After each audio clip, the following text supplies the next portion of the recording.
The Thief Lord, Chapter 11.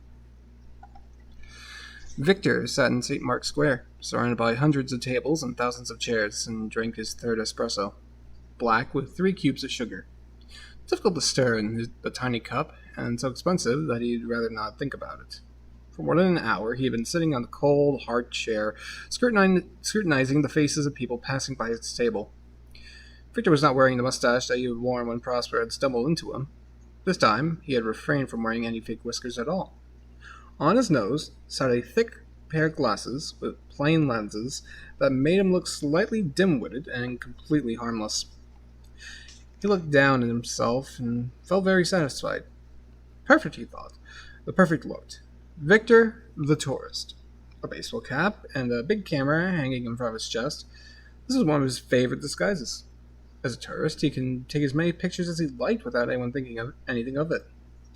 He could mingle with the big groups that stumbled off the boats and race through town for a few hours, photographing everything that looked old with a bit of gold on its plate, on its gable, maybe.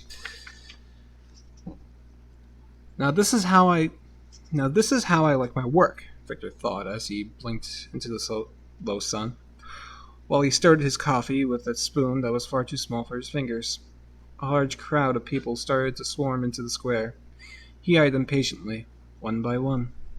But the 2 faces he was looking for were not among them. Well, maybe I'm relying too heavily on chance, Victor thought. He blew his nose, which had begun to feel seriously cold, and ordered another coffee from the waiter, rushing past him. Victor sighed and looked at his watch. Just before 3. About time I filled my stomach with something other than coffee, he thought. He blew his icy nose again. Suddenly he spotted 6 children on the far side of the square, by the tables of the cafe opposite.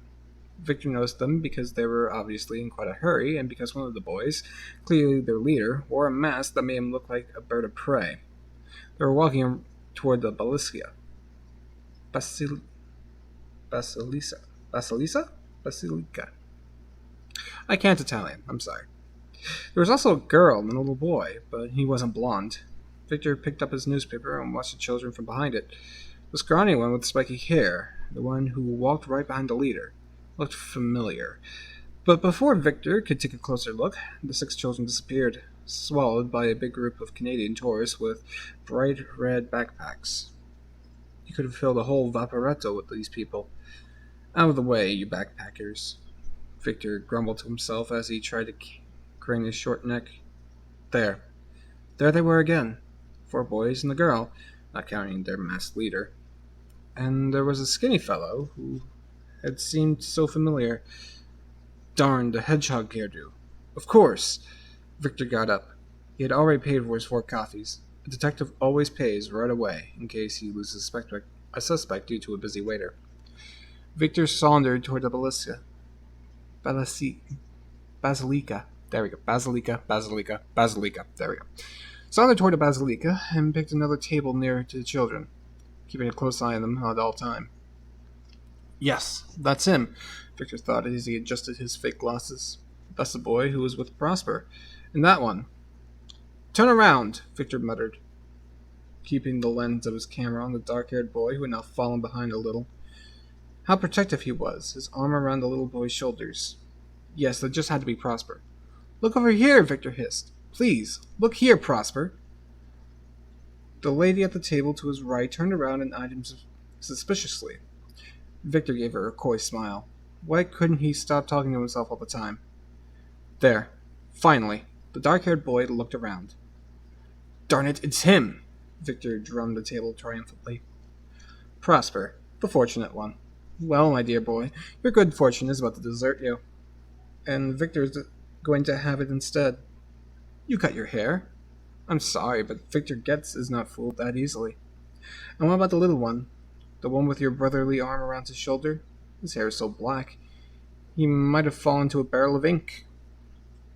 Ink. Of course. Victor hummed to himself while he took one picture after another of the Basilica, the winged lion, and the 2 brothers. Everyone in Venice comes to St. Mark's Square at least once a day. You just have to be patient. Patience, staying power, and luck. A whole barrel full of luck.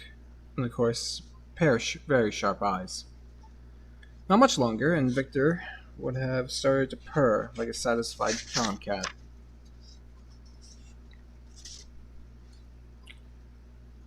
Chapter 12.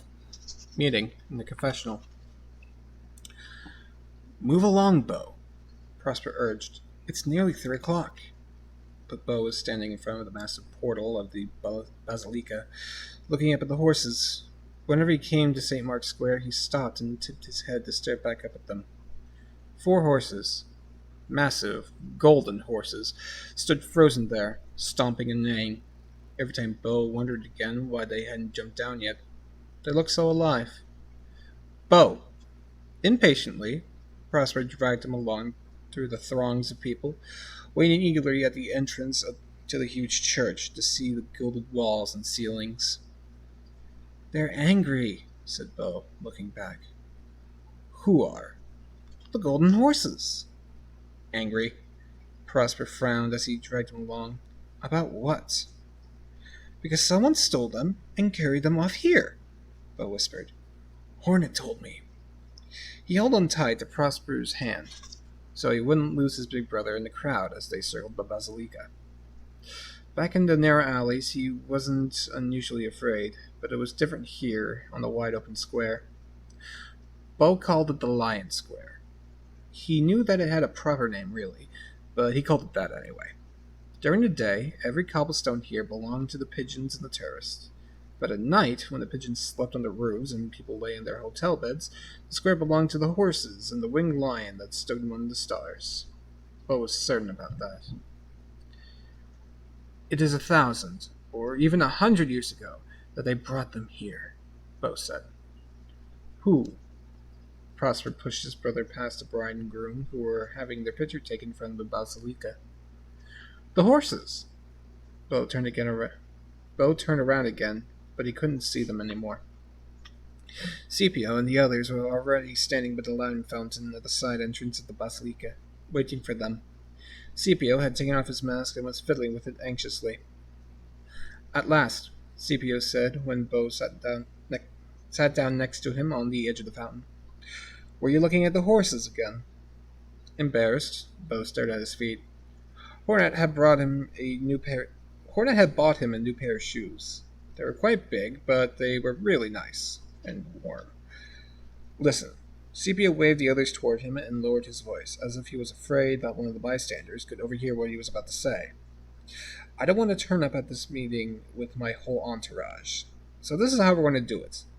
Prosper and Mosca are coming inside with me. The others will wait here, by the fountain. Bo and Riccio exchanged disappointed looks.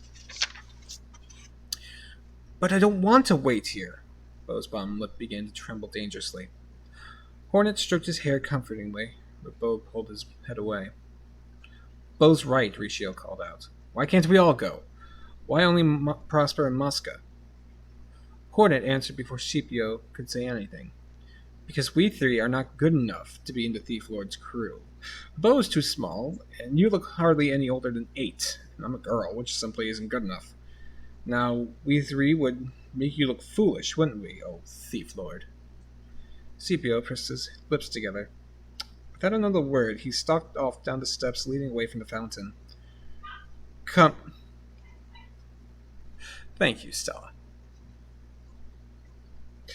Come, he said to Mosca and Prosper. The 2 boys, however, hesitated.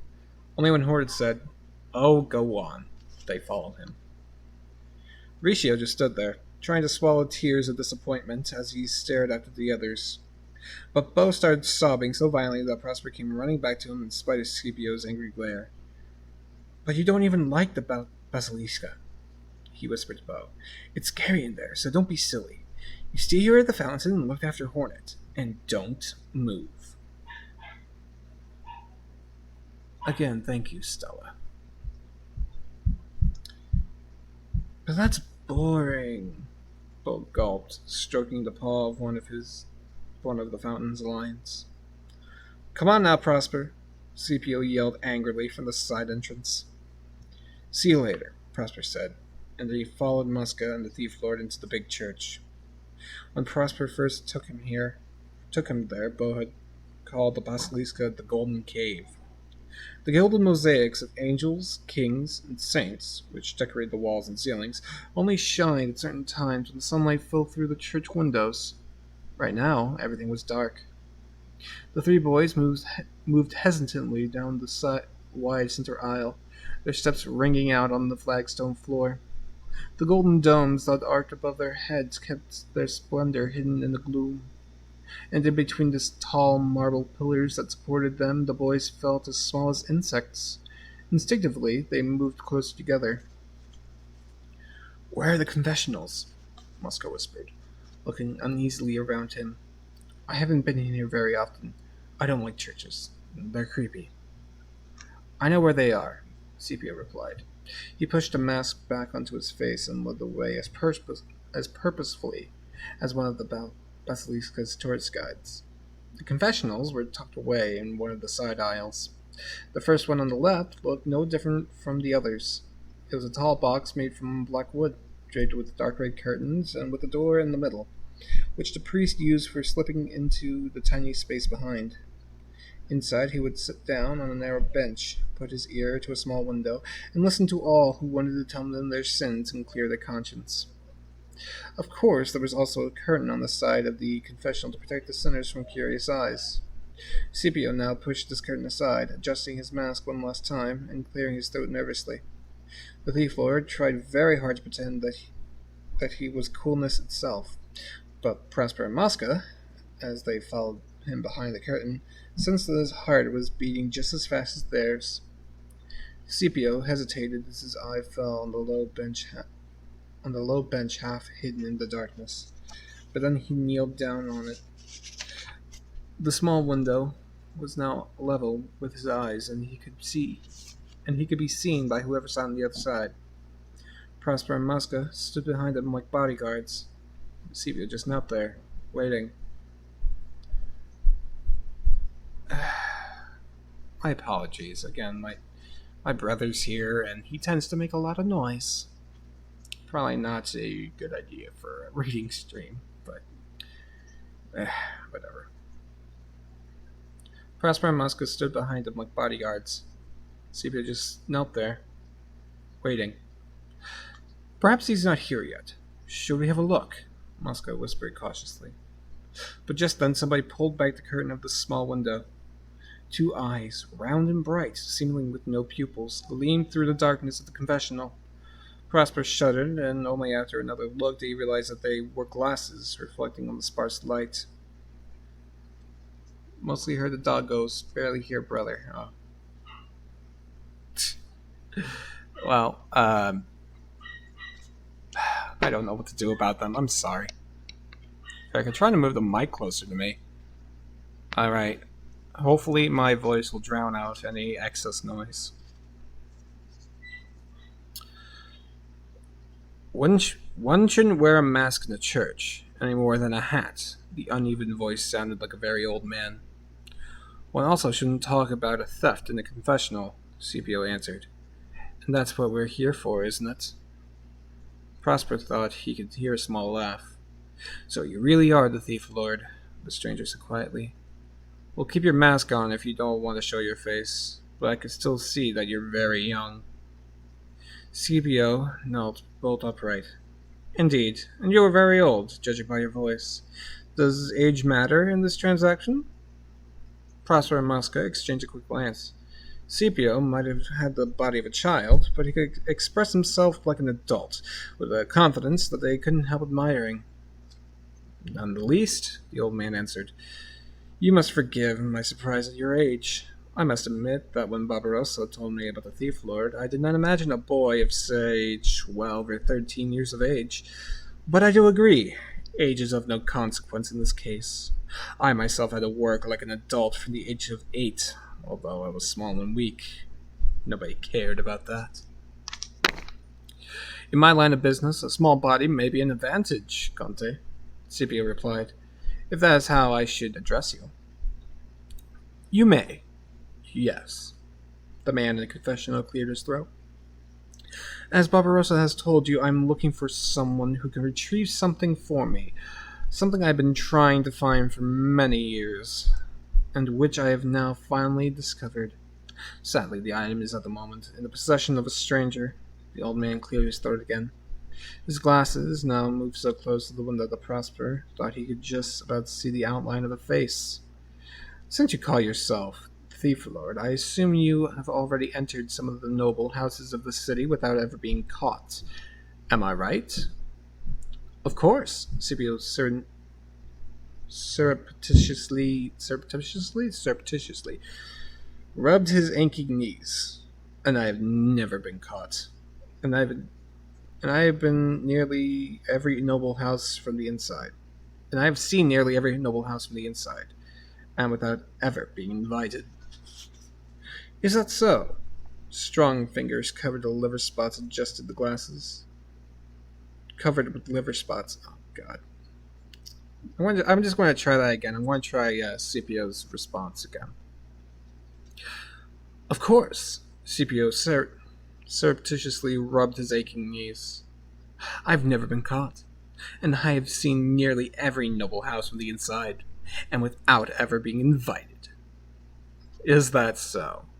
Strong fingers covered with liver spots adjusted the glasses. Sounds like we're in business. The house he shall visit for me is on the Campo Santa Margarita, number 11. It belongs to a Signora Ida Spavento. It is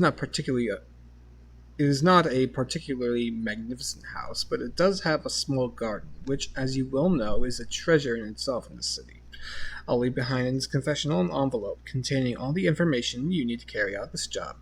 You'll find a floor plan of the Casa Spavento and a few notes on the item you are supposed to steal, as well as a photograph of it. Very well, Scipio nodded. That will save my assistants and be a lot of work. But let's talk about the payment. And again, Prosper could hear the old man laugh. I could see that you are a businessman. Your reward will be 5 million lire, payable on delivery. Mosca squeezed Prosper's arm so hard that it hurt. Scipio said nothing for a while, and when he spoke again, the voice sounded quite shaky. 5 million, he repeated slowly. Sounds like a fair price. I couldn't pay more even if I wanted to, the Conte answered.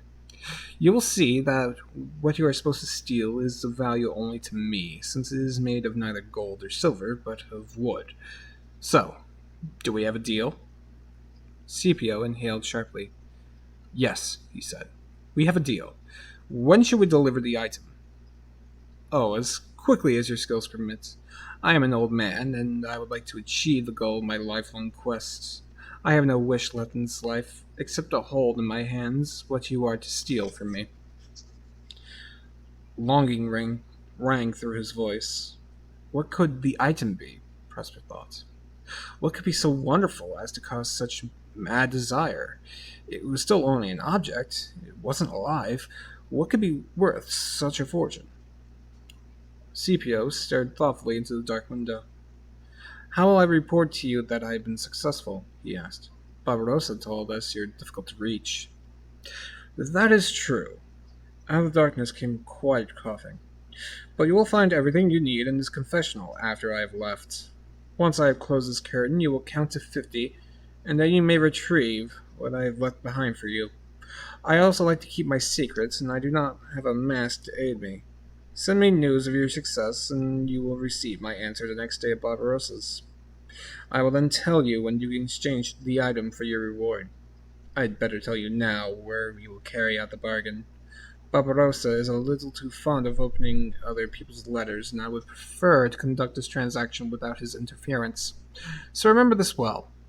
We will meet at the Sacra della Misericordia, on a small bay to the north of the city.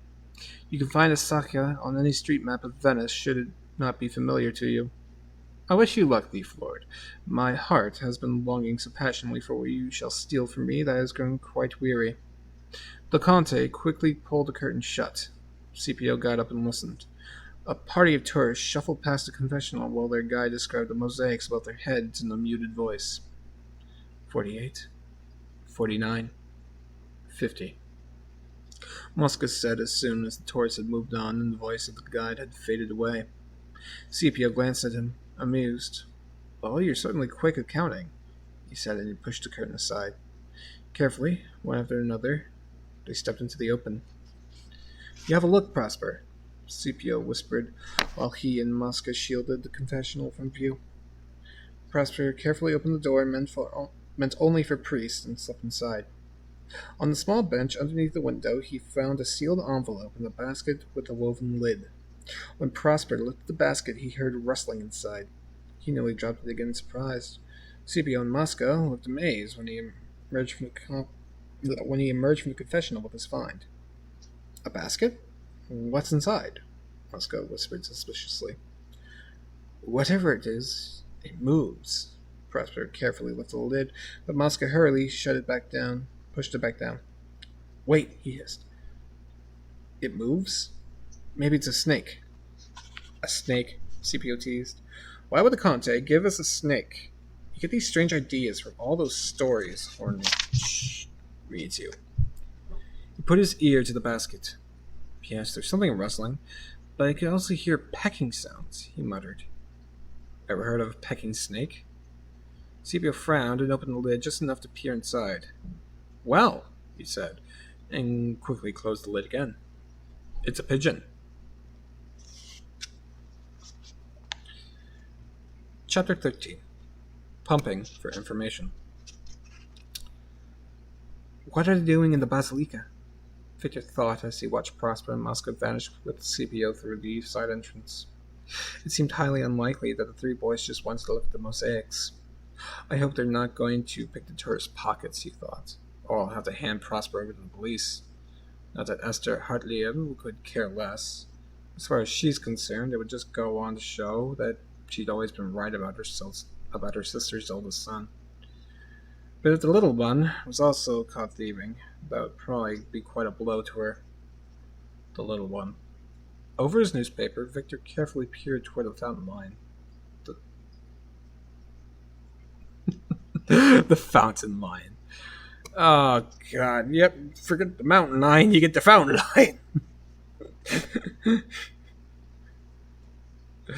Fountain line. Oh, God, wait. Good job, Ben. Wait. Oh, wait, was that always up? What the hell? No. Go away. Oh, my God. I'm professional. I'm a professional.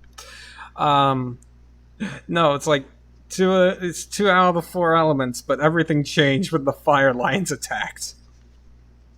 Oh God, what 2 words? For fucking, we got the fountain lion, the mountain lion, the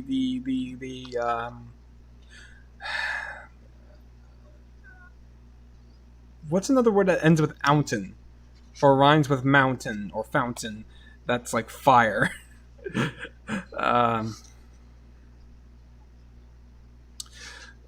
Fuck. Why am I even doing this? I should be reading the story. Okay, I got that out of my system. The little one. Over his newspaper, Victor carefully peered toward the mountain. He peered toward the fountain. Prosper had left Bo with a girl and the little hedgehog. He probably trusted them, or he wouldn't have left his precious little brother in their care. The girl was talking to Bo. She was obviously trying to make him laugh. The little one, however, looked pretty gloomy, as did the little hedgehog, who was staring into the water of the fountain as if he were about to drown himself in it. What do I do now? Victor thought. He frowned and folded up his newspaper. I could grab the fountain, lountain, eating all the schmountain. Yes. What do I do now? Victor thought. He frowned and folded up his newspaper. I could grab the little one, but I would probably be lynched as a child snatcher before I had the chance to show my detective's badge. No, too many people around. Victor didn't like to admit to himself, but there was another reason why he didn't want to take Bo. It was ridiculous, but he just couldn't do that to Prosper, to have him find his brother missing when he came out of the Basilica. Victor shook his head and sighed. I shouldn't have taken on this case, he thought to himself. What's next? You can't feel pity during a game of hide-and-seek. And even less when you play tag. Stop worrying. Exactly, Victor grumbled. I'll have to get some more information first. About that gang they're hanging out with, for starters. He pulled his baseball cap lower over his face and made sure he hadn't finished the film in his camera. Then he strolled out into the open, just far enough for Bo to be able to see him from the lion fountain. I caught myself that time. Victor bought a bag of birdseed from one of the hawkers that stood around everywhere. He filled his pockets with seed and scoured them with both his hands across the piazza.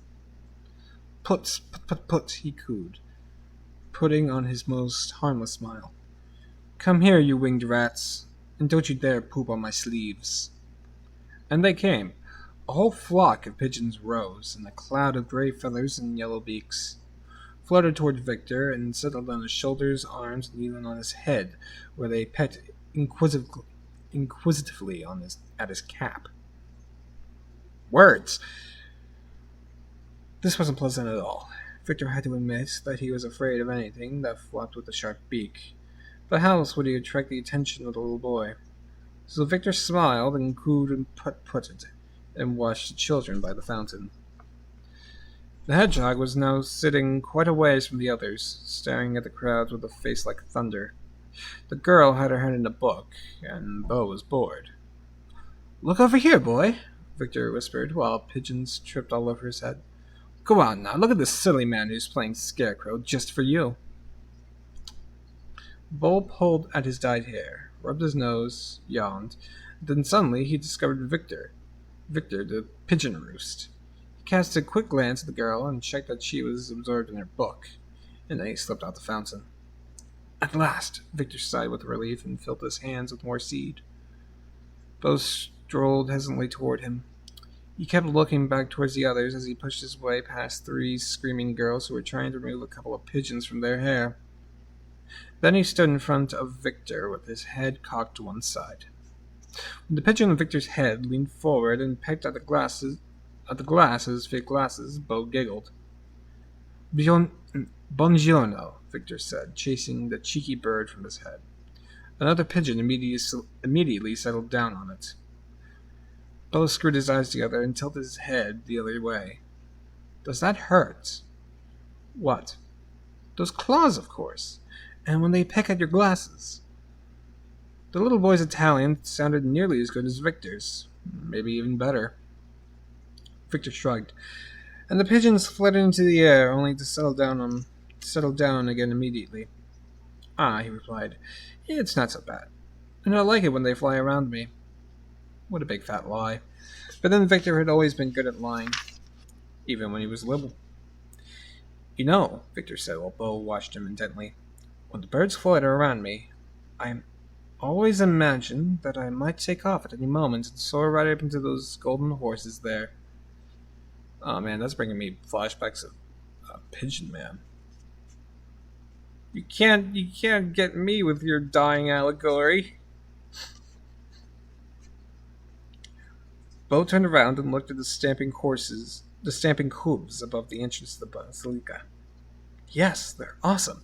I want to sit on one of them. Hornet says they had to cut off their heads when they brought them here.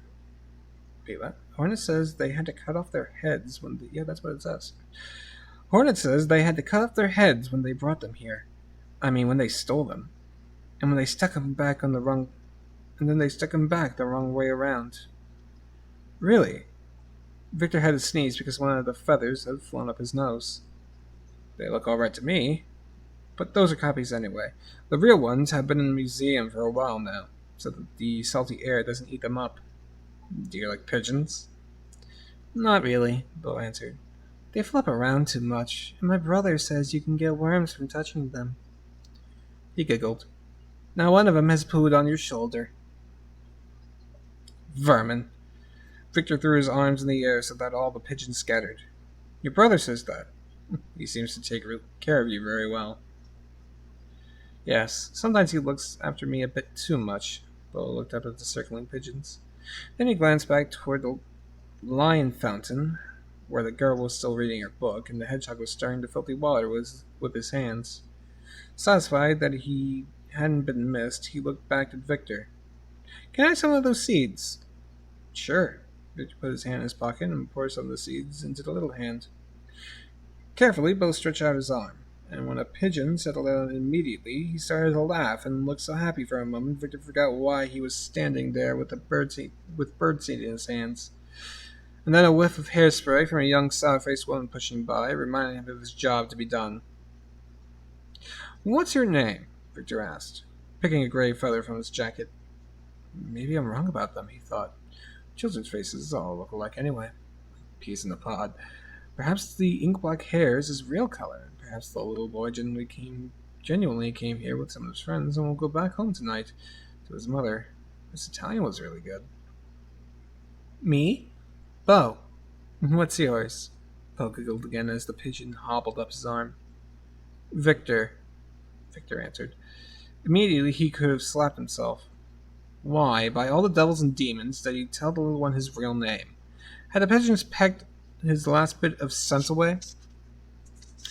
Aren't you a bit young to be walking around alone in these crowds? He asked nonchalantly while pouring some more seeds into the boy's hand. Aren't your parents afraid that you'll get lost among all these people? But my brother's here, Bo replied. He watched in delight as a second pigeon landed on his arm. And my friends. Do you come from America? You talk funny. You're not a Venetian, are you? Victor felt up his nose. It felt sore. No, he answered. He adjusted his cap. I'm from all over the place. Where do you come from? Victor looked across toward the fountain. The girl had raised her head and was looking around. I'm from a long way away. But I live here now, Bo answered. It's much nicer here, he added. He was smiling at the pigeons on his arm. There are lions everywhere with wings, and angels, and dragons. They all look after Venice. Prosper says. And after us. But there's not so much danger, because there are no cars here. And that's why you can hear better, because of the water and the pigeons. And you don't have to be scared of being run over. Yes, that's right. Victor had held back a smile. Bleh. Yes, that's right. Victor held back a smile. Still, you just have to be a little careful not to fall into a canal. He turned around. Are those your friends over there at the fountain? Bo nodded. I think the girl's looking for you, Victor said. Why don't you give her a wave so she doesn't worry? That's Hornet. Bo waved at her with his pigeon-free hand. Reassured, Hornet sat down on the wall again. However, she now kept the book shut and didn't let Bo out of her sight. Victor decided to do the pigeon roost trick once more. That seemed the most innocent thing to do. I live in a hotel right by the Grand Canal, he said while the pigeons settled down on him again. And you? In a movie theater. Bo drew back with a fright as one of the birds tried to hold on to his hair. In a movie theater? Victor looked at him incredulously. That's great. You can watch movies all day. No, we can't. Mosca says the projector's gone. And most of the seats are gone too. And the screen's all eaten up by moths, and now it's completely useless. Mosca, is that one of your friends? Do you live with your friends? Bo nodded proudly. Yes, we all live together. Victor looked at him closely. Was it really possible? Or was this little angel face telling him more lies? A bunch of children, living alone. They certainly didn't look hungry, or as if they were sleeping under bridges. Admittedly, the knees on Bo's pants had poorly stitched patches on them, and he wasn't exactly wearing the cleanest of sweaters, but that wasn't unusual. And it was obvious that someone combed the little boy's hair from time to time and washed him behind the ears. But perhaps that was his brother? Well, perhaps he can't tell me anymore, Victor thought. He let his arms drop again. Disappointed, the pigeons fluttered away. Victor rubbed his aching shoulders. What do you say? He asked as casually as possible. Shall we have an ice cream over there in the cafe? Instantly, Bo became suspicious. I never go anywhere with strangers. Strangers, he answered haughtily and took a step back. Not without my big brother. Of course not, Victor said quickly. That's very sensible of you. The girl at the fountain had roused herself. She was pointing in the direction, and Victor could see now that the others had returned. The masked one was carrying a basket, and Prosper was looking agitated as he peered at their direction. He can't recognize me, Victor thought. Absolutely impossible. I had that walrus mustache stuck on my face before, but he still felt uncomfortable. I've got to go, Bo, he said hastily as Prosper made his way toward them with a very anxious face. Nice of you to chat with me. I'll just take a quick picture of you as a souvenir, okay? Bo smiled and posed for the camera. He saw a pigeon on his hand. As soon as Victor raised his camera, Prosper quickened his pace. He was nearly running now. Victor pressed a release, wound the film, and took another photograph. Thanks, kid. It was nice talking to you, he said, ruffling Bo's ink-black hair. Yes, it was definitely dyed. No doubt about that. Prosper was just now a few steps away. He pushed through the crowd without ever taking his eyes off Victor. Take care, and don't accept ice cream from strangers, Victor called out to Bo. Then he took a few brisk steps backwards, and slipped into the next large group wandering across the square, letting the crowd pull him away. Anybody could make himself hard to see, if he played it right. Quickly, Victor stuffed his cap into his pocket, took off the glasses, and pulled a small beard and pair of sunglasses out of his right pocket. Carefully, and without rushing, he sauntered back to where the two brothers were still standing among the big flock of pigeons. Victor, now squeezed between 5 large old ladies, discreetly moved past the boys. I won't let them shake me off again, he thought. Oh no, I'm ready this time. But what if Prosper recognized him? Nonsense. How could he possibly know him again?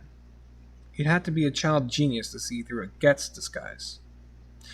Back to work, Mr. Detective, Victor reminded himself. Now let's see where these little rascals have their den. Victor tried not to think about what he would do once he found their hiding place. Later, he thought. I'll worry about that later. He followed the children into the maze of alleys. How long is the next chapter? A couple pages. Alright, I'll read chapter 14 and then I'll wrap it up for today. Darn it, Bo. Oh, wait. Sorry. Chapter 14, Premonitions. Darn it, Bo. Can't you just do as you're told for once? Scipio scolded Bo as Prosper returned with them. You were gone for ages, Bo grumbled. And I was bored. He looked around, but Victor the Pigeon Man was nowhere to be seen. I had him in sight all the time, Hornet said, so calm down. What's in the basket? Poe poked his fingers under the lid, but Prosper pulled his arm back. It's carrier pigeon, so keep your hand away from it, okay? Come on, let's get back to the Star Palace. Scipio turned away from the big square and impatiently waved the others to follow him. I haven't got much time today. What about the job? Bo called out, hopping excitedly after him. What do we have to steal? Calm down, Bo. Moscow put a hand over the boy's mouth. We don't know yet, okay? The Conte gave us an envelope, Prosper explained quietly to Bo.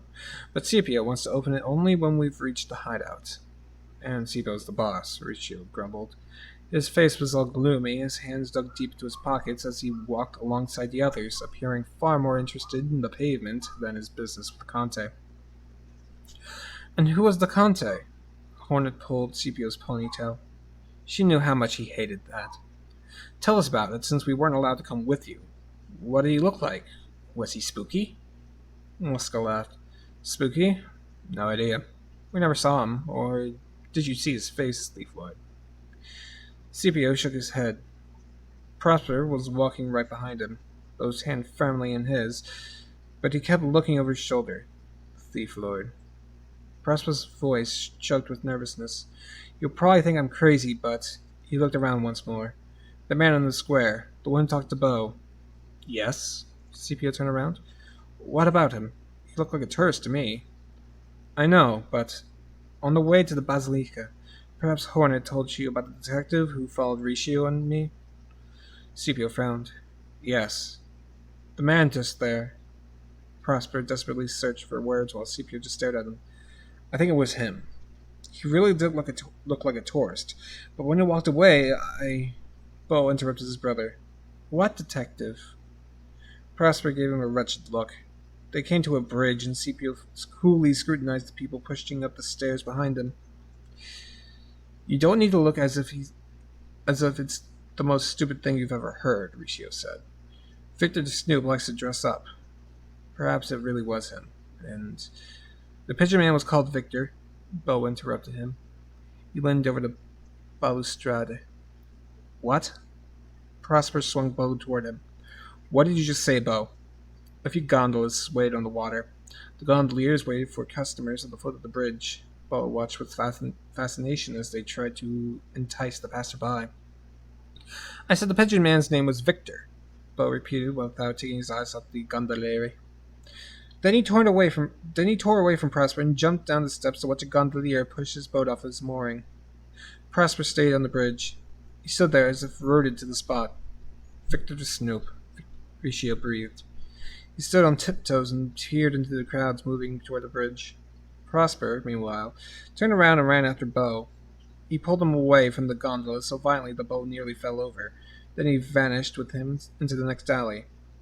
Hey, Prosper, wait! Scipio called out before chasing after them. He caught up with them after a few yards. What are you doing? Running off like that? Scipio scolded him, holding onto his arm. Bo freed himself from Prosper's grip and stood next to Scipio. Come with me, Scipio said, and without another word he pushed the two of them into the nearest souvenir shop. Riccio, Mosca, and Hornet squeezed in after them. Act as if you were looking for something, Scipio whispered. The shop assistant looked at him suspiciously. If that guy in St. Mark's Square really was a detective, then it won't do any good to just run away, he said to Prosper under his breath. With all those people around, you'd never notice them following you. He crouched in front of Bo and put his hands on his shoulders. That Victor, did he ask you any questions? He asked, when you were feeding the pigeons back in the square. Bo crossed his arms behind his back. He asked me about my name. Did you tell him? Hesitantly, Bo nodded. What else did you tell him, Bo? Hornet whispered. The shop assistant looked toward them more frequently now, but luckily a party of tourists came in and kept her busy for the time being. I don't remember, Bo mumbled and looked at Prosper. Did Esther send the detective? His lips began to tremble. Scipio sighed and got up again. He looked at Prosper. What does this detective look like? But that's just it, the terrorist turned around, and Prosper immediately lowers his voice. This time he looked completely different. He had no beard, and he wore glasses, and I could hardly see his eyes because he wore a cap. I only recognized him because he ran away. He moves his shoulders in a very strange way when he walks, like a bulldog. Scipio felt for the Conte's envelope. It was still tucked, unopened inside his jacket. Then he looked thoughtfully through the shop window. If that really was the detective, he murmured, and if he really is following us, then we're leading him straight to the hideout, unless we can get rid of him first. The others looked at one another uneasily. Mosca lifted the Conte's basket and peered through the lid. The pigeon was growing restless in its prison. It's about time we let it out of there, Mosca whispered. It's probably hungry. Does anyone know what pigeons eat? Asked Bo. He's just fed dozens of the creatures. Again, Scipio felt for the envelope in his pocket. For a moment, Prosper thought he was going to open it, but to his surprise, Scipio suddenly slipped out of his jacket, pulled a ribbon off his hair, and took the cap off Mosca's head. Two could play at that game, he said, and pulled the cap over his own head. It's not that hard to change the way you look. He threw his jacket at Prosper. If you stay here, Bo, if the Snoop is really after you, then he's probably outside, waiting for you to come out. You just stand by the window so that he can see you through the glass. Mosca, you take the pigeon and the envelope back home. Mosca nodded and, with great care, placed the Conte's envelope into his pants pocket. Riccio, Hornet? Scipio waved the two of them to the door. We'll take a look outside. Maybe we'll find him. What was he wearing? Prosper thought. A red jacket, white pants, and a weird checkered sweater. He had a camera around his neck, and he had glasses and a baseball cap with something written on it. I love Venice, or something like that. And his watch. Bo was nibbling his thumbnail. It had a moon on it. Scipio frowned. Fine. Got all that? Hornet, Riccio, and Mosca nodded. Then let's go. One by one, they slipped outside. Prosper and Bo watched them through the window. But he was nice, Bo mumbled. You never know right away whether someone is really nice, Prosper replied. And you can't tell from the way someone looks. How often do I have to tell you that? Alright, that's going to be that's going to be it for today with the reading. Again, this is going on SoundCloud, so if you are interested in catching these live, I will probably leave the link to my Twitch channel in the description. Feel free to come check me out. Alright. Peace.